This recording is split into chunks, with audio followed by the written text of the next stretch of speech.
Tentang pemaknaan bacaan rukun kita dalam sholat Al-Fatihah. Itu sebagai umul kitab, sebagai umul Quran, pasti banyak pemaknaan dalamnya. Apalagi dipakai setiap dalam sholat. Ya. Disebut dia sebagai Al-Fatihah, pembuka. Karena ketika kita buka Quran, dialah pembukaan. Disebut sebagai Al-Fatihah, membuka segala yang terkunci. Rezeki yang terkunci, jodoh yang terkunci. Makanya banyak orang berdoa membaca Al-Fatihah, bertawassul dengan Al-Fatihah.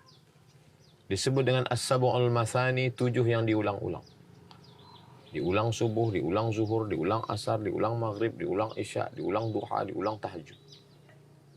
Disebut dengan Ummul Quran, induknya Al-Quran. Ummul Kitab, induknya Alkitab, Al-Quran. Karena induk itu, dari situlah keluar surat-surat yang lain. Makna Al-Quran itu, kalau ke atas terangkum dalam Al-Fatihah.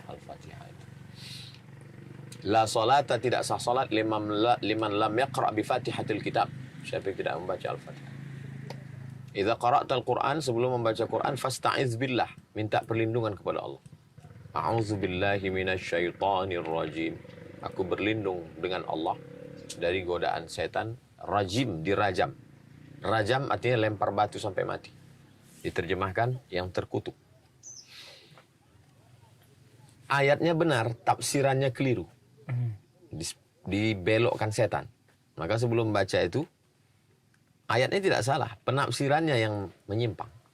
Supaya kita digoda setan, masuk ke akal pikiran kita. A'udzu billahi minasyaitonir rajim. Setelah itu barulah baca Bismillahirrahmanirrahim. Bismillahirrahmanirrahim, dengan nama Allah.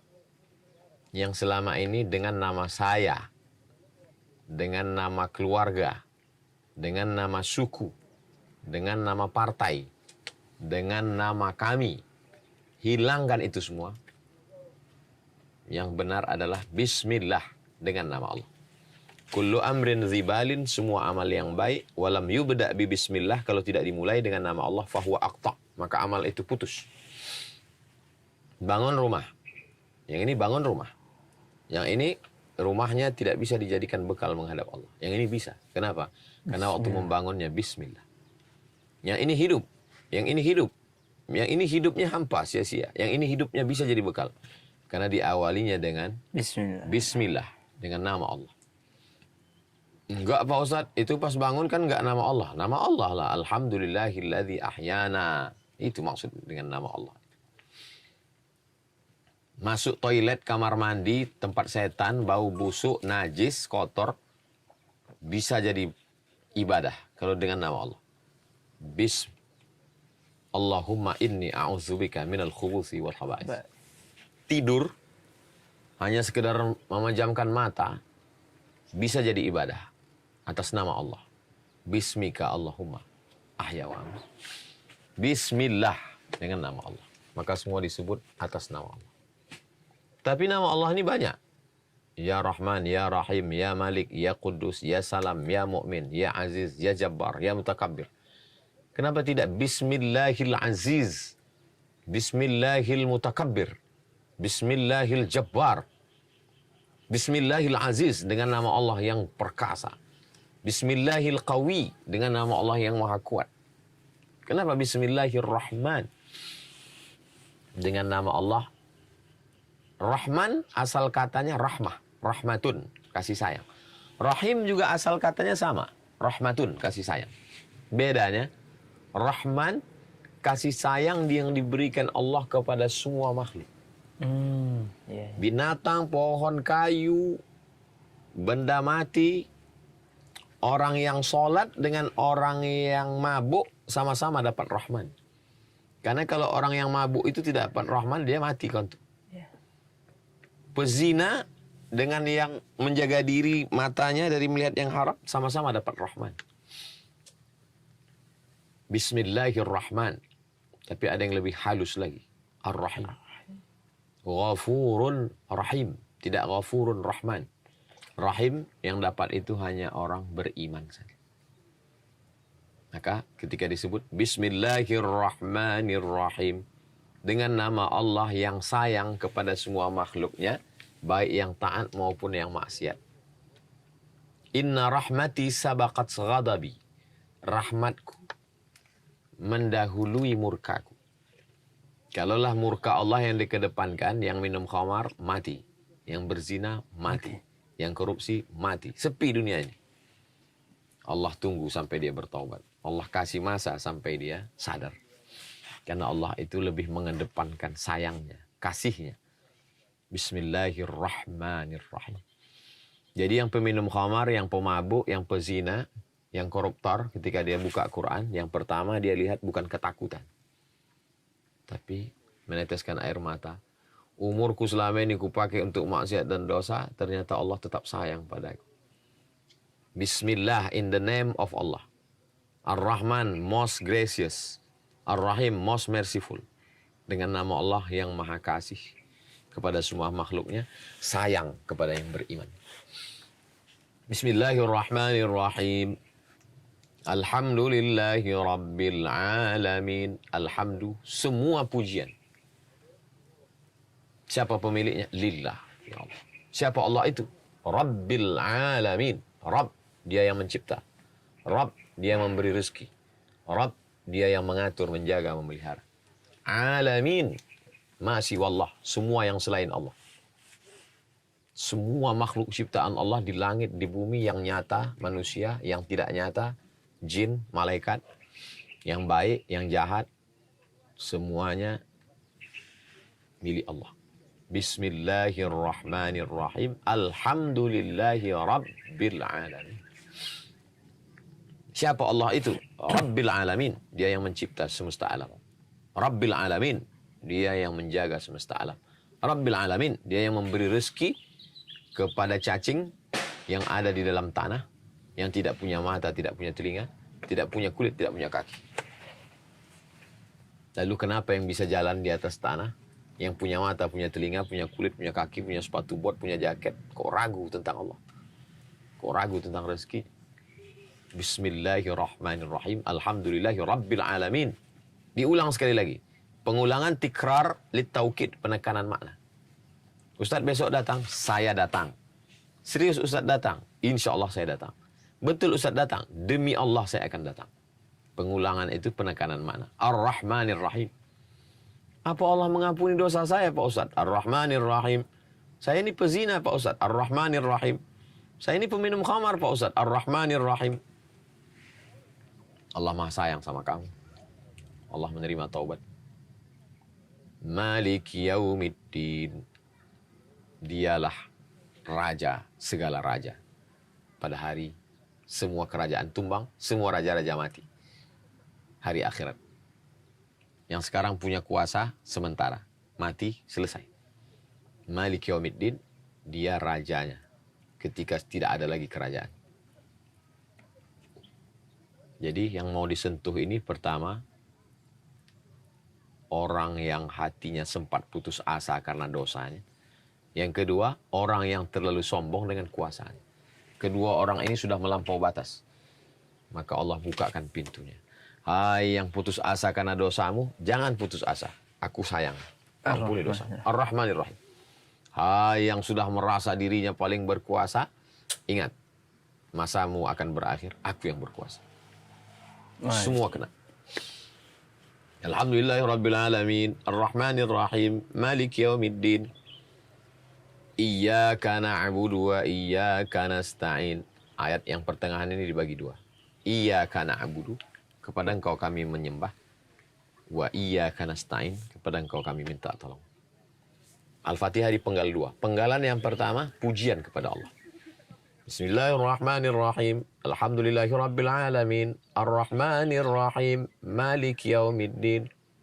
Di tengah itu dibagi dua. Iyyaka na'budu, kepada engkau kami menyembah. Setelah itu baru minta. Wa iyyaka nasta'in. Di saat membaca Al-Fatihah itu kita sedang berdialog dengan Allah. Bismillahirrahmanirrahim. Hambaku sedang memuji aku. Alhamdulillahirrabbilalamin. Hambaku sedang memuliakan aku. Ar-Rahmanir-Rahim. Hambaku sedang mengagungkan aku. Malik yaumiddin. Hambaku sedang memuja aku. Iyyaka na'budu wa iyyaka nasta'in. Hambaku sedang meminta kepadaku. Walahu ma sa'al. Dia akan mendapatkan apa yang dia minta. Iyyaka na'budu, hanya kepada engkau. Kata iyyaka sebenarnya secara susunan bahasa Arab, na'budu iyyaka, kami menyembah kepadamu. Iyyaka didahulukan lit takhsis. Iyyaka na'budu, hanya kepadamu, only you. Hanya kepadamu, tidak kepada yang lain. The one and only. Ya.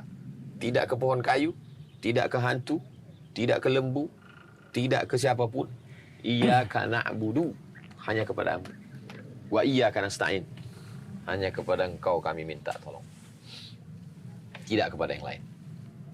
Kalau lelah hatimu minta tolong kepada makhluk, maka berkali-kali kau katakan, wa iyyaka nasta'in. Apa yang mau kita minta kepada dia? Ihdinas siratal mustaqim. Tunjukkan kami jalan yang lurus. Minta hidayah, ihdina, tunjukkan kami hidayah. Kita kan sudah Islam. Hidayah yang pertama sudah dari tidak Islam menjadi Muslim. Hidayah yang kedua, hidayah supaya tetap istiqomah. Hidayah supaya tetap sholat, hidayah supaya tetap rendah hati, hidayah supaya tetap dermawan, hidayah supaya tidak cinta dunia, itu hidayah. Ihdinas siratal mustaqim, tunjukkan kami jalan yang lurus. Jalan yang mana? Siratal ladzina an'amta alaihim. Jalan yang sudah kau berikan kepada mereka. Siapa mereka itu? Dijelaskan dalam ayat lain. 4. Minan nabiyyin, nabi-nabi, was-siddiqin, orang yang benar, was-syuhada, orang yang mati syahid, was-salihin, orang yang saleh. Siratal ladzina an'amta alaihim. Jalan yang sudah pernah engkau berikan kepada mereka dulu. Nabi-nabi, siddiqin, syuhada, salihin. Ghairil maghdubi alaihim. Bukan jalan yang dilewati orang yang kau murkai. Waladdallin. Bukan jalan yang dilewati oleh orang yang dallin, sesat. Bukan jalan yang dua, tapi jalan yang 4. Nabiyin, siddiqin, syuhada, salihin. Bukan ghairil maghdubi alaihim waladdallin. Lalu doa pun diaminkan. Amin. Artinya istajib ya Allah. Kabulkan doa kami. Arti amin, kabulkanlah ya Allah. Siapa yang aminnya bersesuaian dengan amin malaikat, ghufira lahu ma taqaddama min dzambih, diampunkan dosanya yang lalu.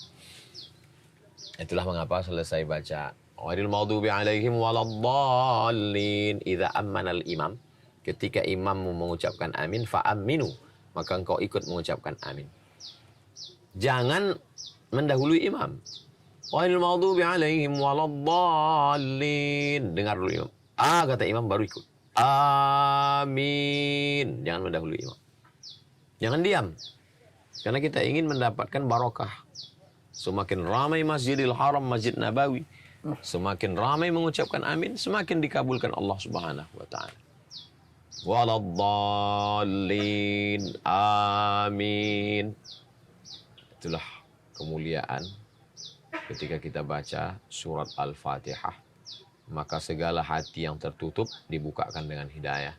Semua yang terkunci, Al-Fatih, pembukanya adalah Al-Fatihah. Makanya kadang acara, kalau ada orang acara dibuka dengan Al-Fatihah. Supaya yang hatinya waktu itu terkunci dibukakan Allah SWT. Bibarakati dengan kebarokahan Al-Fatihah. surat Al-Fatihah. Jadi intinya Al-Fatihah itu menyangkup dua ya, Ustaz. Kayak sujud sama duduk di antara dua sujud tadi. Kita muji dulu di Puji setengah dulu, awal, tengahan awal. baru setelah itu minta. diberikan Habis petunjuk. muji baru meminta. Tapi ini Ustaz, ada beberapa pertanyaan itu juga, ta'awud itu apa perlu dibaca pada setiap rakaat sholat sebelum kita membaca Al-Fatihah? Atau hanya di rakaat pertama aja? Mazhab Syafi'i setiap rakaat. Setiap rakaat. Mazhab yang lain hanya pada awal saja. Rakaat pertama saja. Rakaat. Jadi kalau ada orang setiap pas dia berdiri, auzubillahi minasyaitonirrajim. Bismillahirrahmanirrahim. Nah, hitungannya dia per rakaat. Jadi kalau dia baca auzubillah dan membaca auzubillah ta'awudz itu sunnah. Itu ikhtilaf antar mazhabnya. Tapi jelas ta'awud bukan bagian dari Al-Fatihah. Bukan bagian dari Al-Fatihah. Adapun basmalah, bismillahirrahmanirrahim, dalam mazhab Syafi'i dibaca jahar. Bismillahirrahmanirrahim. Dalam mazhab Hanafi dan Hambali dibaca sir. Alhamdulillahi Rabbil Alamin. Dalam mazhab Maliki, basmalah bukan ayat 1. Quran cetakan Maroko, Tidak ada basmalah. nomor 1-nya Ah, Alhamdulillahi Rabbil Alamin 1. Bismillah itu sebagai pemisah surat. Sama seperti Bismillahirrahmanirrahim dalam Qul Huwallahu Ahad. Maka mazhab Maliki langsung Alhamdulillah. Allahu Akbar. Alhamdulillahi Rabbil Alamin. Tentang a'udzubillahi minasyaitonirrajim, ta'awudz sepakat semua mazhab. Dia bukan bagian dari Al-Fatihah. Tentang Bismillahirrahmanirrahim, 3 mazhab. Mazhab Syafi'i, jahar. Mazhab Hanafi dan Hambali, sir. Mazhab Maliki, bukan bagian dari Al-Fatihah. Maka tidak dibaca. Langsung Alhamdulillah Rabbil Alamin. Saya pakai mazhab Syafi'i. Saya baca jahar. Tapi saya tak menyalahkan yang mazhab lain. Karena mereka guru-guru kita semua.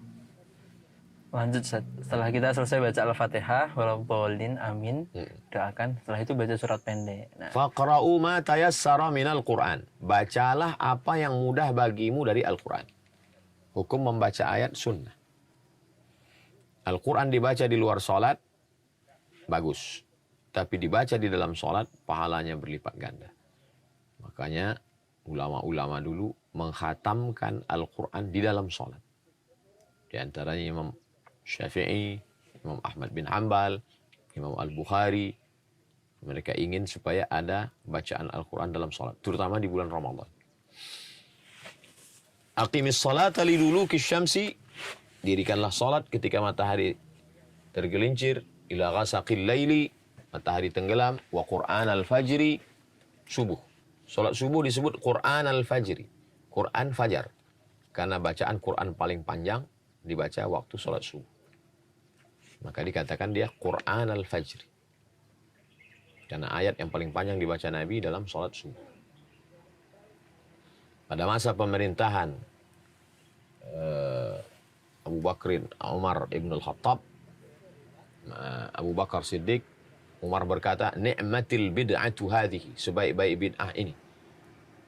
Satu malam dibaca 1 juz, dikhatamkan dalam sholat tarawih, dibaca oleh Imam Ubay bin Ka'ab. Ya, jadi begitulah mereka berlomba-lomba untuk membaca ayat-ayat Al-Quran di dalam sholat. nah ini menarik Ustaz, tentang bacaan surat setelah sholat. Ya. Karena kita biasanya bacaannya itu aja, misal An-Nas, Al-Falaq, Al-Ikhlas. Ya. Boleh nggak sih kalau misalnya kita itu 1 rakaat satu dalam satu waktu sholat kita baca suratnya sama, Al-Ikhlas rakaat pertama, rakaat kedua Al-Ikhlas gitu. Ada sahabat Nabi namanya Qatadah bin Nu'man. Dia sholat dari ba'da isya sampai azan subuh, sholat malam, ayatnya kul huwallah terus, nggak ganti-ganti. Dilaporkan ke Nabi, ya Rasulullah, ya ini Qatadah bin Nu'man, ayatnya nggak ganti-ganti. Hadisnya adalah dalam kitab Musnad Ahmad bin Hanbal, karya Imam Hambali, meninggal 241 Hijrah. Dia ini sholat ayatnya kul huwallah terus. Kata Nabi, innaha la ta'dilu thulutsal Qur'an. Satu kul huwallah sama dengan sepertiga Al-Quran. Ada lagi imam ketika perang. Kalau perang diangkat satu panglima perang, satu imam untuk mimpin sholat. Imamnya baca ayat, sebelum baca ayat panjang baca kul huwallah terus. Baca kul huwallah baru baca ayat panjang. Rakaat kedua baca kul huwallah dulu. Baru ayat panjang. Iya. Tanya dia, kenapa dia baca kul huwallah? Ditanya, kenapa kamu baca kul huwallah? Inni uhibbuha. Aku suka kul huwallah. Kata Nabi, hubbuka iyyaha adkhalakal jannah. Cintamu kepada kul huwallah membuat kau masuk surga.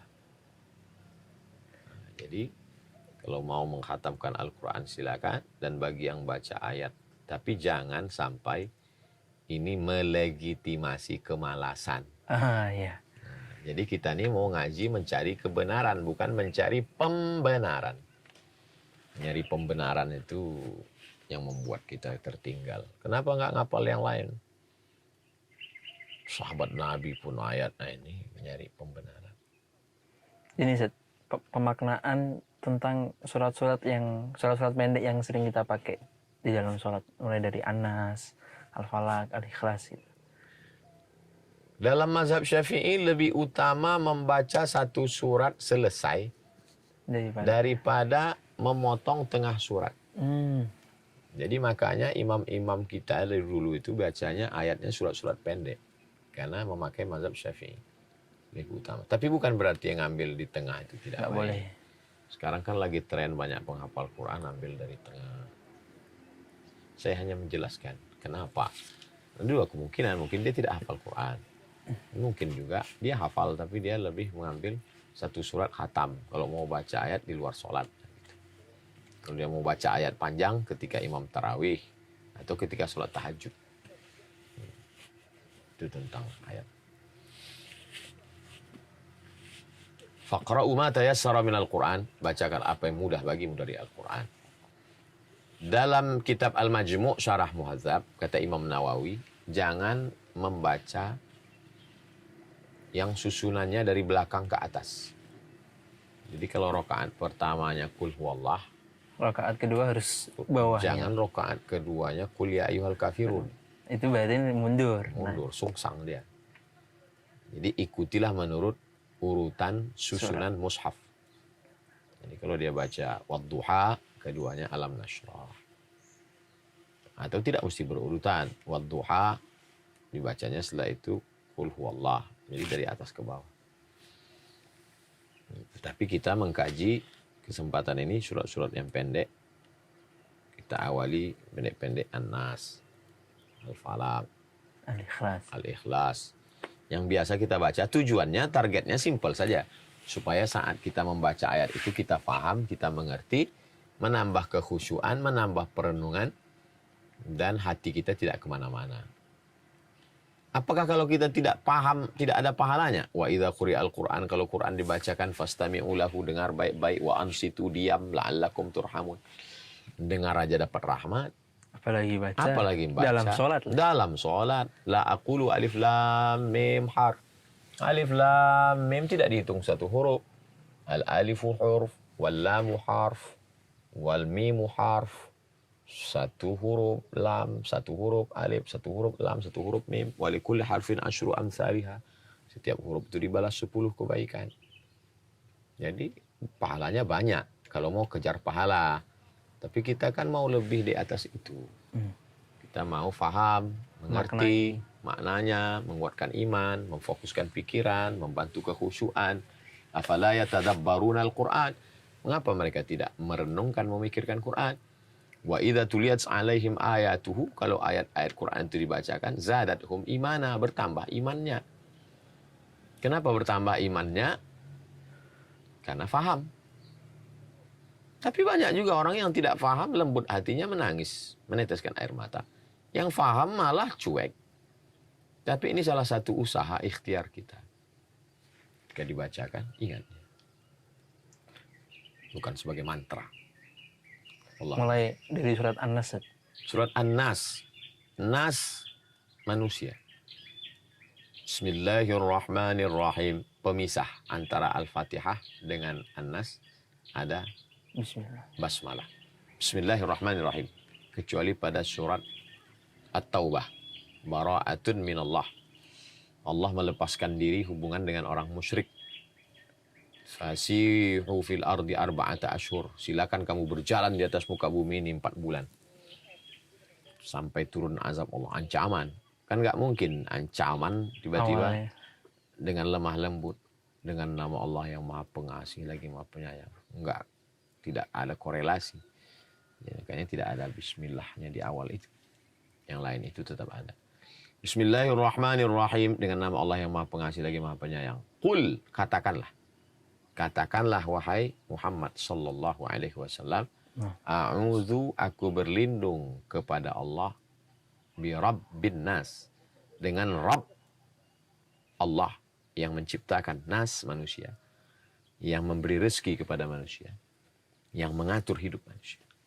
Qul a'udzu bi Rabbin Nas. Aku tidak berlindung kepada manusia.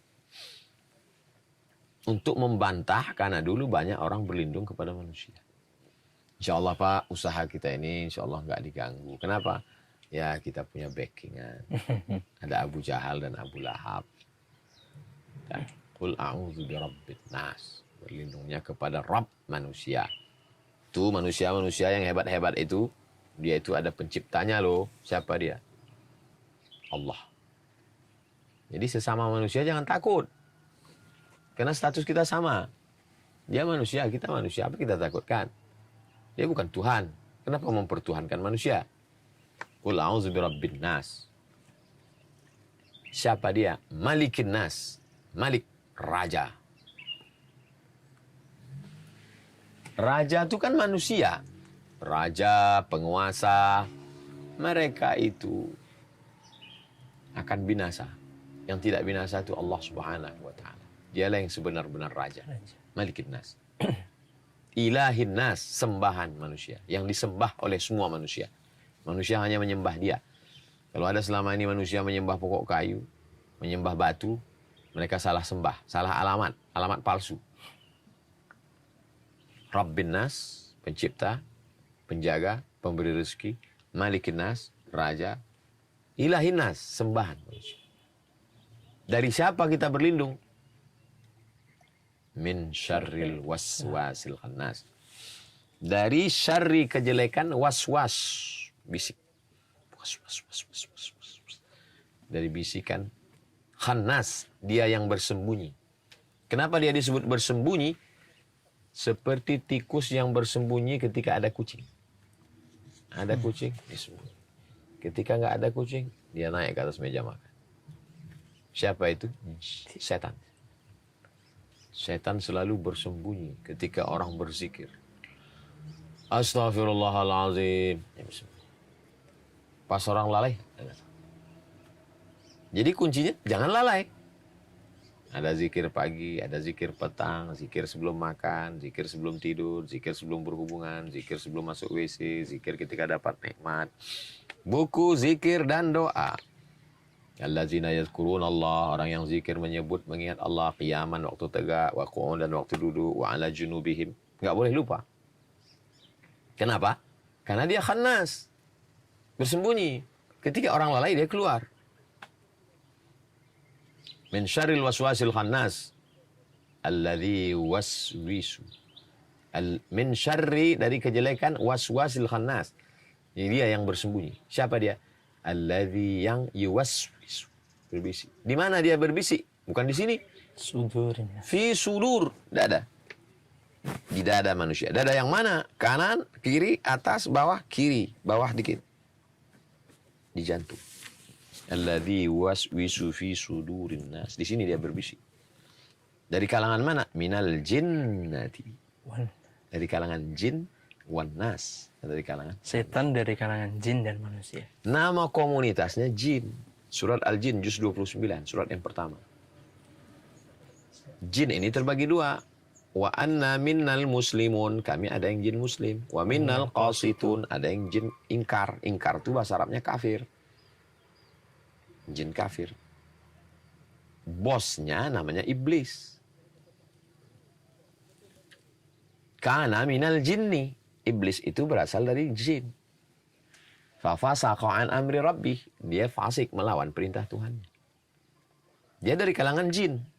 Khalaqtani min nar. Aku kau ciptakan dari api. Wa khalaqtahu min tin. Adam kau ciptakan dari tanah. Kalau malaikat min nur, dari cahaya. Kalau dia min nar, dari api. Alladzi waswisu fi sudurin nas minal jinnati wan nas. Dari kalangan jin dan manusia. Itulah mengapa ini selalu kita baca pagi, petang, siang, malam, habis sholat. Qul a'udzu birabbin nas, malikin nas, ilahin nas, min syarril waswasil khannas, alladzi waswisu fi sudurin nas, minal jinnati wan nas. Ketika ada orang kerasukan pun itu juga dibacakan. Qul a'udzu birabbin nas, malikin nas, ilahin nas, min syarril waswasil khannas, alladzi waswisu fi sudurin nas, minal jinnati wan nas. Supaya dipelihara, dijaga Allah Subhanahu wa taala, mendekatkan diri kepada Allah. Bisikan dari setan itu tadi, mungkin yang rasa was-was itu mungkin asalnya dari kata itu. Ya, was-was. Kalau bisikannya dari malaikat, namanya ilham. Kalau datangnya dari setan, namanya was-was. Was-was. Selalu diartikan ragu. Saya was-was ini. Nggak tenang. Nggak tenang. Jangan-jangan tadi kaki kamu. Kenapa dianjurkan pakai sendal dalam kamar mandi yang ada WC-nya? Karena setan mewas-was. Tadi kakimu kena najis. Jadi kalau dipakai sendal nempel dia ke lantai yang bekas percikan itu nggak ada. Yang bisa mengusir itu keyakinan. Nah, kamu mesti keyakinan. Orang yang tidak punya keyakinan, dia bawa kucing. Datang satu orang. Bapak bawa anjing ya? Enggak, saya bawa kucing. Datang dua orang. Bapak bawa anjing. Cakep ya anjingnya. Ini kucing. Datang orang ramai. Anjingnya cerdas. Mulai ragu dia. Ini anjing apa? Punya keyakinan. Kenali bahwa yang kau bawa itu adalah kucing. Semua manusia tidak bisa meragukan. Kenapa? Karena kau punya keyakinan. La ilaha illallah. Tapi di pangkalnya fa'lam, ketahuilah. Ada ilmunya. Mohon maaf, supir taksi tidak bisa bawa kita jalan mutar-mutar kalau kita tahu jalan. Sebelum ada Google Map. Ini kemana nih Pak? Ini kok masuk jalan begini nih? Ya sebelah sana macet deh. La yadurrukum man dhalla idza ihtadaitum. Tidak ada yang bisa menyesatkanmu kalau kamu tahu jalan. Maka belajar, ngaji. Semua orang di dunia ini mengatakan kamu salah, enggak salah. Kalau punya keyakinan. Punya keyakinan. Kata Allah benar, kata Rasulullah benar, kata ulama benar. Ngapain saya ikut ngomongan orang? Kalau ngikut ngomongan orang sekarang, banyak sekali yang viral nggak benar. Nah, maka kita yakinkan bahwa kita dalam kebenaran. Masya Allah. Alhamdulillah. Ini kita kayaknya udah masuk waktu zuhur, Ustaz. Kita akan lanjut bahas surat Al-Falaq, Al-Ikhlas dan lain lagi nanti. Insya Allah, mudah-mudahan surat-surat yang biasa kita baca, baik di luar sholat, dalam tahlil kita baca, dalam zikir pagi, zikir petang, mau tidur juga kita baca. Biar kita maknai, biar kita tahu. Paham, sehingga waktu baca itu makin yakin, makin kuat. Alhamdulillah. Jazakumullah khair, Ustaz. Wa iyyakum, barakallah.